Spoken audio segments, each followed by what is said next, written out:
Shalom, selamat pagi Bapak Ibu, Saudara-saudariku yang terkasih di dalam Tuhan Yesus Kristus.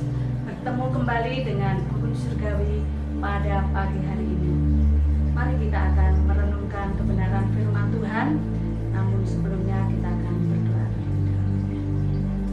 Bapa di surga, Allah yang baik, Allah yang mengasihi kami mengucap syukur Tuhan pada pagi hari yang indah ini kami boleh bersama-sama untuk merenungkan kebenaran firman Tuhan.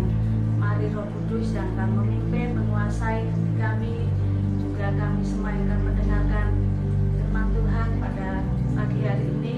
Tuhan akan tolong kami. Terima kasih Tuhan Yesus, kami menyerahkan waktu ini sepenuhnya ke dalam tangan kuasa Engkau. Amin.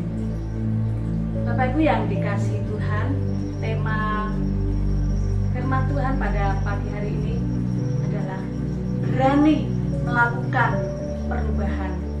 Terambil di dalam kitab 2 Tawarik pasal yang ke-34 ayat yang pertama sampai ketiga. Demikianlah bunyi firman Tuhan. Yosia berumur 8 tahun pada waktu ia menjadi raja, dan 31 tahun ia memerintah di Yerusalem. Ia melakukan apa yang benar di mata Tuhan dan hidup seperti Daud bapa leluhurnya, dan tidak menyimpang ke kanan atau ke kiri. Pada tahun ke-8 dari pemerintahannya, ketika ia masih muda belia, ia mulai mencari Allah Daud bapa leluhurnya. Pada tahun ke-12 ia mulai mentahirkan Yehuda dan Yerusalem daripada bukit-bukit pengorbanan, tiang-tiang berhala, patung-patung pahatan, dan patung-patung tuanan. Bapak Ibu yang dikasihi Tuhan, seorang pemimpin rohani dituntut untuk membawa perubahan umat Tuhan ke arah yang lebih baik dan mengenal Tuhan dengan benar. Banyak orang punya bakat untuk memimpin, namun tidak kuat terhadap proses yang ada. Maunya mencapai segala sesuatu secara instan, yang seharusnya siap menghadapi berbagai tantangan yang sedang menghadang, seperti keteladanan Yosia menjadi raja Yehuda di usia yang masih muda belia, 8 tahun, usia yang masih sangat muda. Apa yang menjadi rahasia di balik keberanian Yosia dalam melakukan perubahan dan pembaharuan selama ia menjadi raja dan dia menjadi seorang pemimpin? Rahasianya adalah Yosia hidup benar di mata Tuhan. Hidup benar di mata Tuhan, memberi teladan hidup yang baik, mampu hidup benar di hadapan Tuhan, tidak menyimpang ke kanan atau ke kiri, hidup seperti Daud leluhurnya.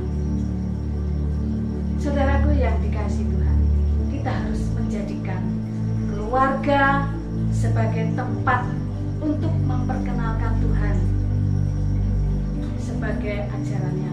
Kita harus mengajarkan dan memperkenalkan Tuhan sejak dini, sehingga tahu mana yang benar dan mana yang baik. Bersyukur jika kita lahir di tengah-tengah keluarga yang mengenal Tuhan, sehingga dari kecil kita sudah mengenal gereja. Kita lahir dalam keluarga yang mengenal Tuhan, yang bisa memuji Tuhan, tahu firman Tuhan, dan bisa berdoa. Itulah yang menjadi dasar iman kita untuk hidup benar di hadapan Tuhan. Yang menjadi rahasia di balik keberanian Yosia dalam melakukan perubahan, yaitu mempunyai visi dan misi yang jelas menuju ke arah yang semakin baik dan membaik. Yosia melihat dosa yang sangat besar dilakukan umat Tuhan. Disinilah penting yang dimiliki seorang pemimpin. Marilah saudaraku yang dikasihi Tuhan, pembaharuan iman dan rohani kita sangatlah penting dan harus dilakukan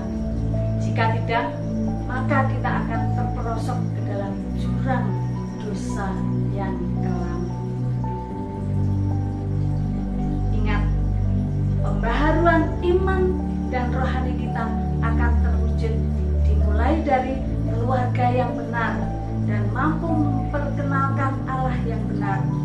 Percayakan hidup kita hanya kepada Tuhan. Singkirkan dosa-dosa yang menghambat kita untuk bertumbuh dan mampu melakukan perubahan dengan cara yang tidak hidup cemar dan meninggalkan dosa itu, serta kembalilah beribadah kepada Tuhan yang benar. Roma 12 ayatnya yang kedua dikatakan, janganlah kamu menjadi serupa dengan dunia ini, tetapi berubahlah oleh pembaharuan budimu, sehingga kamu dapat membedakan manakah kehendak Allah,